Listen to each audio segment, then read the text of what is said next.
a remake, but you can't see it in the cinemas. You can see it on the TV news every night. And they've renamed it. They've called it The War Against ISIS. And there's another version called Russia is a Danger to the World. And if you've not come across Wag the Dog, then when I tell you the plot, you'll realize what I mean.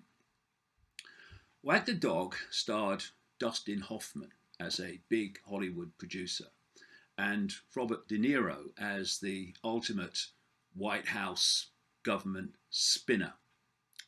And the basic plot was this. They were coming up to an election and the president had got caught with, it would seem, an underage girl. And so they needed to get that story off the front pages and out of public consciousness. So what they did was decide they were going to start a war against Albania, a war in Albania. And they decided on Albania because they reckoned that very, very few Americans would know where Albania was. And, you know, you do see this phenomenon among quite a lot of Americans, certainly not all, but you can see on the internet where a television crew have gone around asking people with a map of the world where various countries are. And I remember one where the crew had actually put North Korea over Australia. And the person's there, he said, "Oh, I didn't know it was there. Oh, that's interesting." Well, no, it's not there, it's Australia. But this is a really important area, because if we don't get informed even about where countries are, never mind the geopolitical, cultural background, then what's left but just to accept the lies about these countries and these situations from government?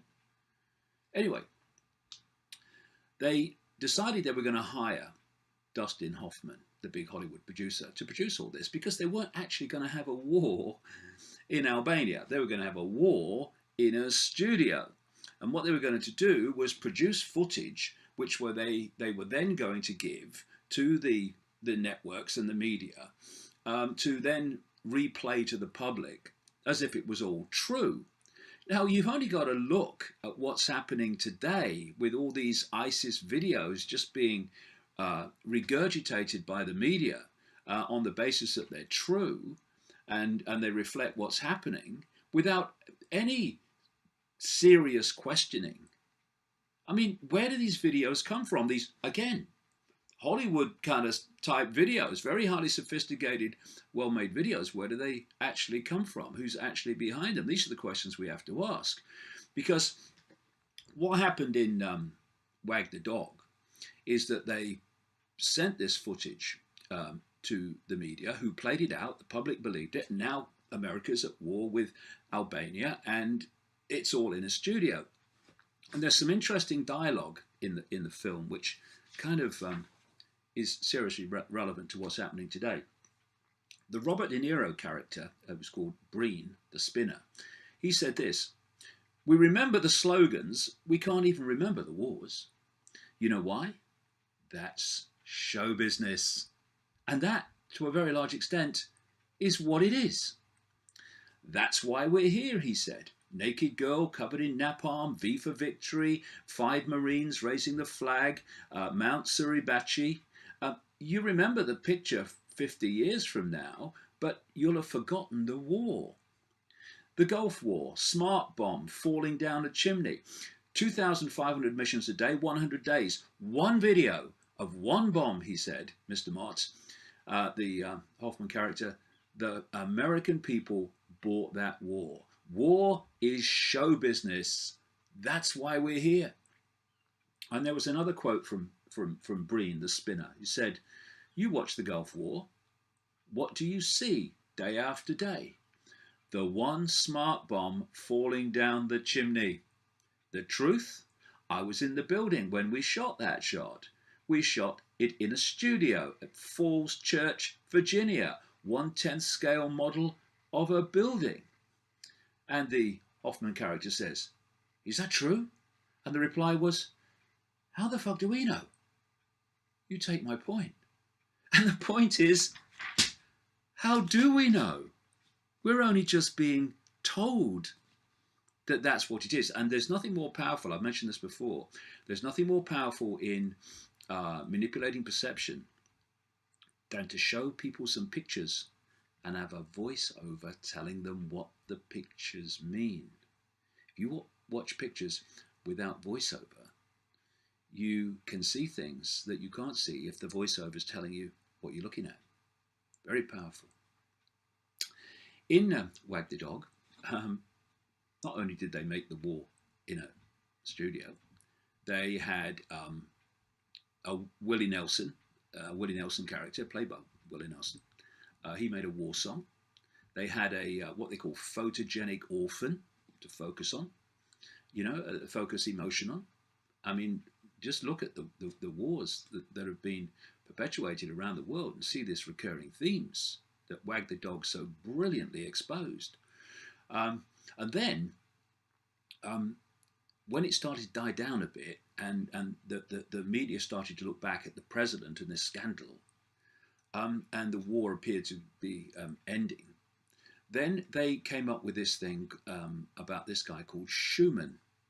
And Schumann was the story of a guy left behind in Albania.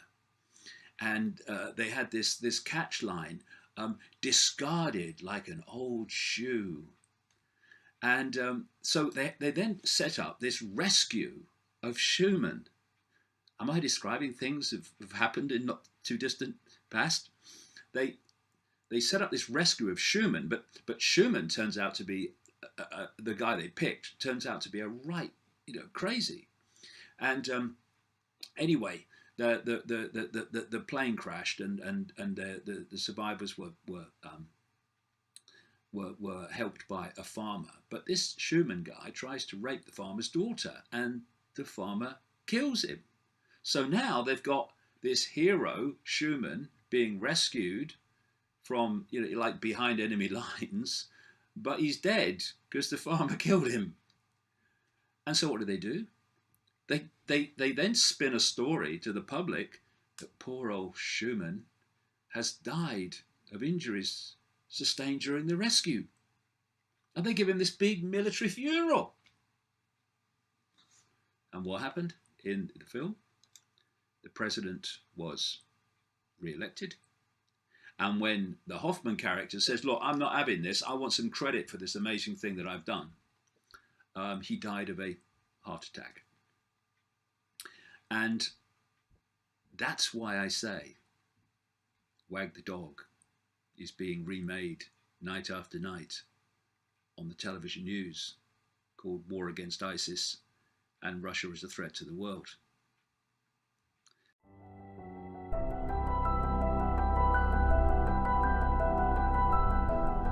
The war on terror is a war on freedom.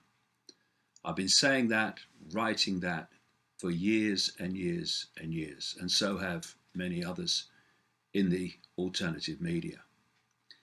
And the horrific events of the last week and more in Tunisia, in France, and parts of the Arabic world are simply the next step to advance the agenda of destroying human freedom and much else besides.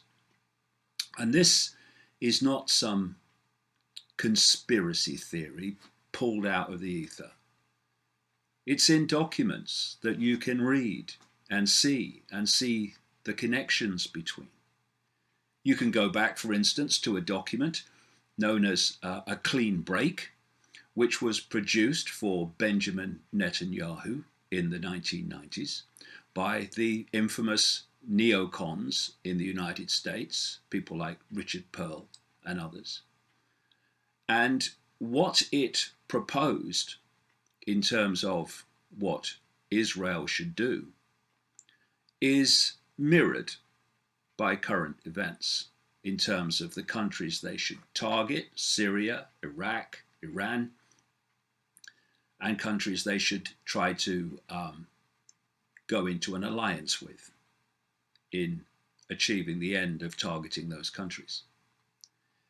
You can bring it a few years forward to the year 2000, when the same neocons in the United States that were the force behind the Bush administration, they produced a document through a front operation called the Project for the New American Century, calling on the United States to fight multi-theater wars against the same names: Syria, Iraq, Libya, and others, Iran. And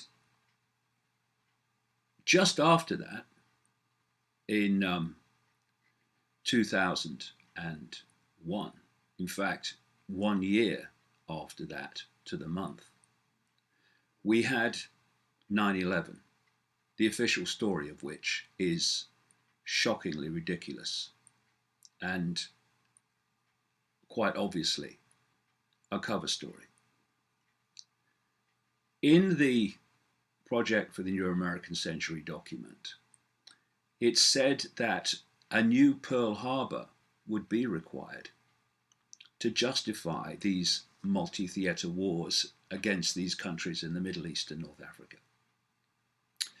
And a year later, after this crowd behind that document came to power with the Bush administration, we had 9/11 with its ridiculous official fairy tale. And what has happened as a result of that? The countries targeted in both a clean break and the Project for the New American Century document have been bombed, turned into chaos, and in terms of Iran, constantly threatened and undermined. Then you can go just a very short time, matter of days and weeks after 9/11, and you pick up the story told by General Wesley Clark, a supreme commander for NATO at one point, who said that he went to the Pentagon immediately after 9/11 and was told by a member of the Joint Chiefs of Staff that the plan was, so this man had been told from on high, in other words, the Secretary of Defense's office, Donald Rumsfeld, that they were going to target and regime change a series of countries in the next few years that followed that. And what were those names? Iraq, Libya, Syria, Iran. The story just is so blatant. And so, to achieve that, they had to find excuses for public consumption only to pick off those countries. So, of course, they went into Afghanistan, first of all, on the basis that bin Laden orchestrated 9/11 from some cave in Afghanistan, and so we must get rid of the Taliban, and we must invade Afghanistan. And then, of course, we had the weapons of mass destruction big lie from Bush and Blair to justify the invasion of Iraq. Tick, from these documents. We had the extraordinary in the sense of it being so blatant, removal of Colonel Gaddafi in Libya on the basis of he's killing his own people, when the people that he was in conflict with were trained, armed, and funded mercenaries, most of them. Funded, armed, and trained by the West. So you create a situation where you create the problem, by doing what I've just said in relation to these rebels, and then you offer the solution, which is removing Gaddafi because he's killing his own people when he's just fighting these Western trained, armed, and funded rebels. And then, having ticked that off your list, Gaddafi's gone, you then go on to Syria.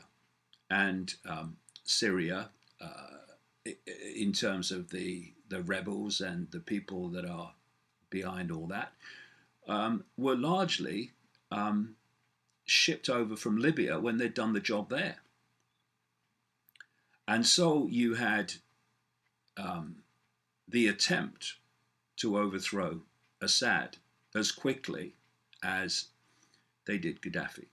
But Assad refuses to budge to this day, as a result of which they have to keep finding excuses to remove him and to help the rebels they control and dictate to remove him.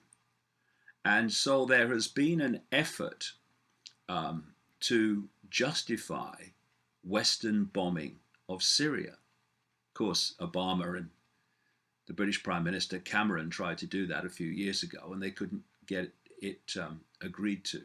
Certainly, Cameron couldn't in the Houses of Parliament.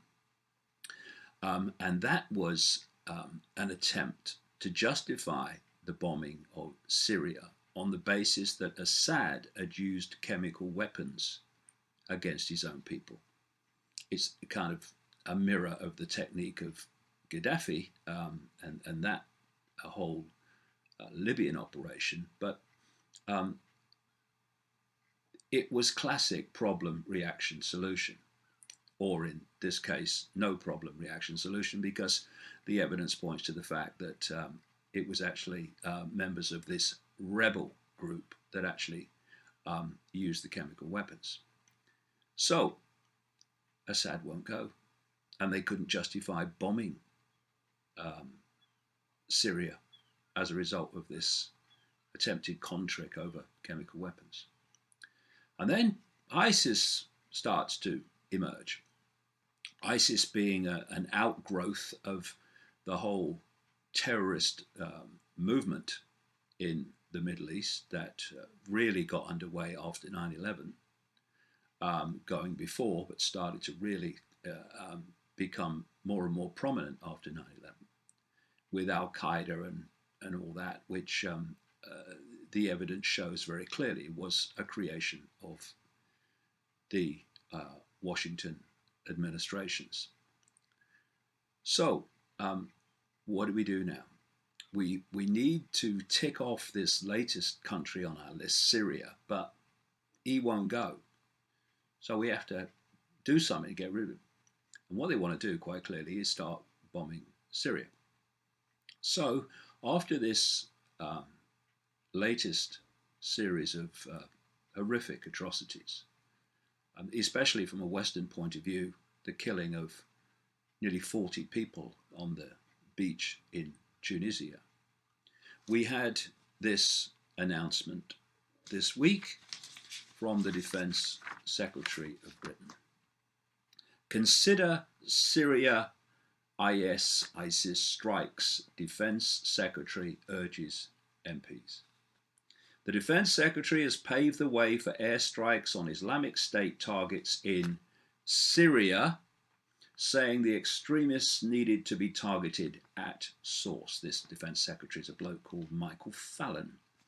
And the opposition party in Britain, Labour, has indicated it would not oppose military action in Syria as it did in 2013. That's when they tried to do the chemical weapons scam. The party's acting leader, Harriet Harman, said Islamic State had to be stopped and Labour would look very seriously at any proposals brought forward by the government.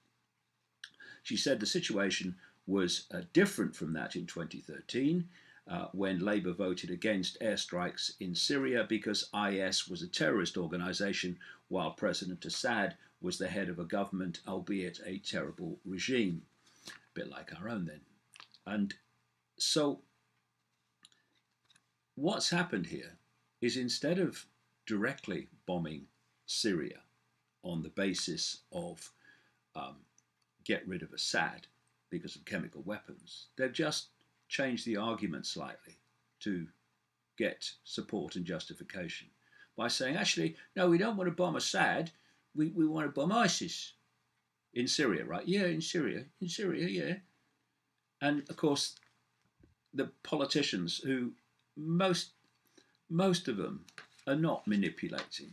Some of them are people in the know, the people who are the designated front men and women for all this. Most of them are just clueless about the world they're actually living in and what's going on all around them. It's extraordinary how high you can go in the political pyramids and the system pyramids until you find someone that actually is in the know of exactly what's going on, or at least some of what's going on. Prime Minister David Cameron later said that ISIS posed an existential threat to the West, and its members in Iraq and Syria were plotting terrible attacks on British soil. And that's another aspect of this whole war on terror, and an aspect, very large aspect, of what happened in Tunisia. And that is to use these appalling attacks to justify more and more deletion of basic freedoms at home, to protect people from the terrorists. It's so simple, and people in such large numbers still can't bloody see it. You create terrorist groups to do terror with this arm or this hand, and then through this hand you use governments and military to respond to the terror, and in doing so take away freedoms at home and justify wars in faraway lands.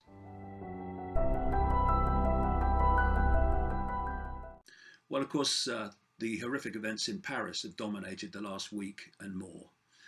From the perspective of what I do and my work, it's been incredibly encouraging to see how so many people, indeed so many more people, are not accepting without question the official version of these terrorist events. They are more and more asking questions to see if the official story adds up and stands up to scrutiny. Because if we don't do that, it means that our perceptions are being manipulated and handed over to us on the basis of people just accepting the official version of everything. We shouldn't forget that it was the same officialdom, the same authorities in the collective sense, that told us there were weapons of mass destruction in Iraq to justify that invasion when they weren't. It was the same authority that gave us the most outrageous fairy story in relation to the events of 9/11. And when so many lies and manipulations and fakery has been exposed in all these events before, it would be naivety in the extreme to then expect that when something comes along like Paris, that the authorities are telling you the truth about it. Now, it's too early to start going into great detail about this happened and this is why it was and all that, but you can pick out the themes of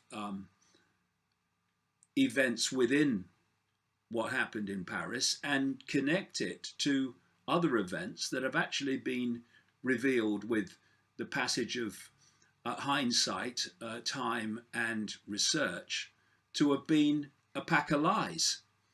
I mean, weapons of mass destruction in Iraq is a classic. So it's extremely encouraging to see on social media and in other ways, people in much larger numbers are saying, hold on a minute, we're not just accepting this by reflex action. And that is what is necessary if we're actually going to stop being scammed by these terrorist events into giving more and more of our freedoms away, or accepting those freedoms being taken away. Now, people who criticize those who question, my goodness me, has anyone got a mirror? I should have a look if that's what you're doing. They might criticize the conclusions they come to, but asking questions, that's what we should be doing. And those that criticize people for asking questions and not accepting the official version of events, they come out with kind of all-encompassing one-liners like, they say it's all a hoax. Well, some of these things are hoaxes and some of them are not. There are many different ways to set up something, to set up a problem, which you can then offer the solution to and change society in the way that you wouldn't have been able to without creating the problem in the first place to justify the change in law and the way that society is run and controlled. So problem, reaction, solution, the technique that's also been given the name a false flag, when you create a problem covertly and then offer the solutions to the problems you've created. They're not all hoaxes. There are many different ways that this scenario is played out.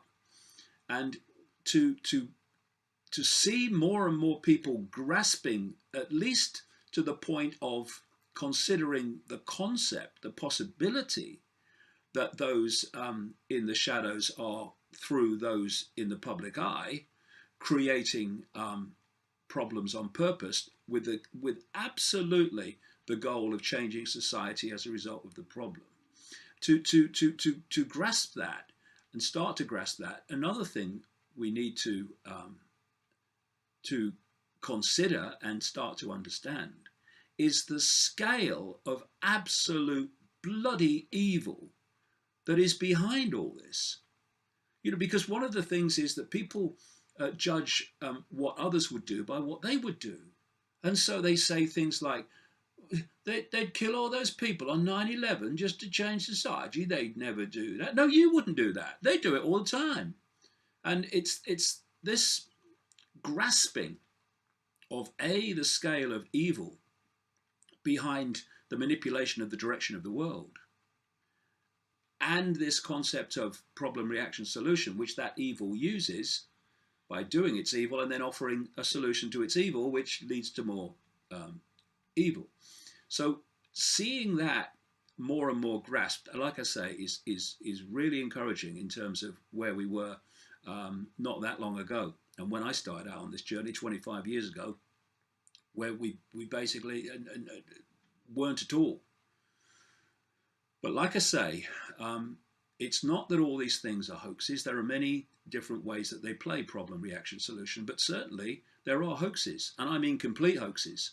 I mean, Sandy Hook, the shootings at the Sandy Hook school was absolutely a hoax.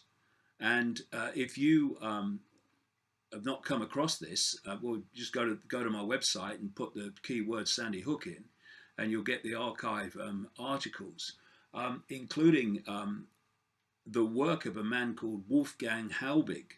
And he is a man who's had a long career in security and safety, including a career looking after the safety and security of schools in the United States.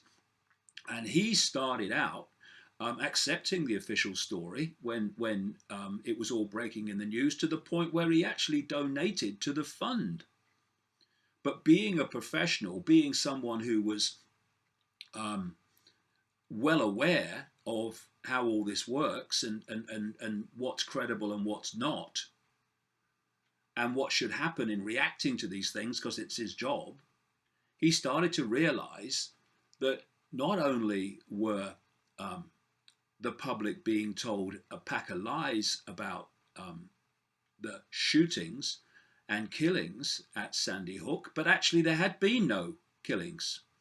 And that is, if you're hearing this for the first time, absolutely shocking. You're mad, mate. What are you talking about? They'd never do that. They did do that. Look into it. And look into Wolfgang's work and what he said and how he's been treated and threatened since he started going public on the fact that this is a nonsense.